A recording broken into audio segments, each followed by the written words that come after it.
Noodles రోజు తింటే పిల్లలు పుట్టవు అని చెప్పడం ఒట్టి ఓవర్ స్టేట్మెంట్. కానీ రెగ్యులర్ ఇన్స్టంట్ నూడిల్స్ అలవాటు ఫర్టిలిటీకి అనుకూలం కాదు అనే శాస్త్రీయ సూచనలు మాత్రం ఉన్నాయి.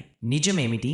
ఇన్స్టంట్ నూడిల్స్ తింటే మాత్రమే నేరుగా వంధ్యత్వం వస్తుంది అని ఇప్పటి వరకు మానవులపై డైరెక్ట్ ప్రూఫ్ లేదు. కానీ ఇవి ఉల్ట్రా ప్రాసెస్డ్ ఫుడ్ కేటగిరీలోకి వస్తాయి. ఇవి ఎక్కువగా తినే మహిళల్లో వంధ్యత్వం రిస్క్ పెరిగినట్టు పెద్ద స్టడీస్ చెబుతున్నాయి. నూడిల్స్లో హానికర అంశాలు అధిక ఉప్పు, రిఫైన్ చేసిన maida, unhealthy oils, trans fats వల్ల metabolic syndrome, BP, insulin resistance పెరిగి హార్మోన్ బ్యాలెన్స్ డిస్టర్బ్ అవుతుంది. ఫ్లేవర్ ప్యాకెట్లు, ప్రిజర్వేటివ్స్, కొంత ప్యాకేజింగ్ కెమికల్స్ దీర్ఘకాలంలో హార్మోనల్ సిస్టమ్ హెచ్పిజి యాక్సెస్పై ప్రభావం చూపగలవని ఎనిమల్ ల్యాబ్ స్టడీస్ సూచిస్తున్నాయి. MSG, ultra processed food and fertility noodles వంటి ఫుడ్లో ఉండే ఎంఎస్జీ మోనోసోడియం గ్లూటమేట్ను ఎక్కువ డోసులో ఇచ్చిన ఎలుకల్లో గర్భాశయం, ఓవరీ, టెస్టిస్ ఫంక్షన్స్ దెబ్బతిన్నాయనే రిపోర్ట్లు ఉన్నాయి.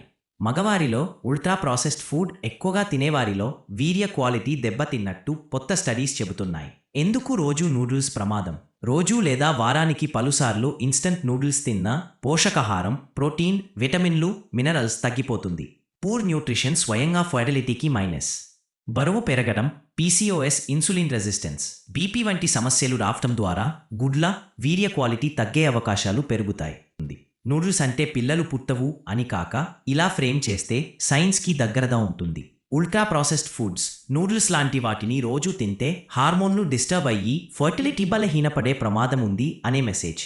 చేయవలసినవి: నూడిల్స్ను వారంలో ఒకసారి మ్యాక్స్, ఆ కూడా బాగా కూరగాయలు, ఎగ్, పనీర్ జోడించి బ్యాలెన్స్ చేయడం. రెగ్యులర్ డైట్లో హోల్ గ్రెయిన్స్, పండ్లు, కూరగాయలు, మంచి కొవ్వులు, నట్స్, సీడ్స్, మంచి ప్రోటీన్ పెంచడం ఫర్టిలిటీకి సేఫ్, సపోర్టివ్.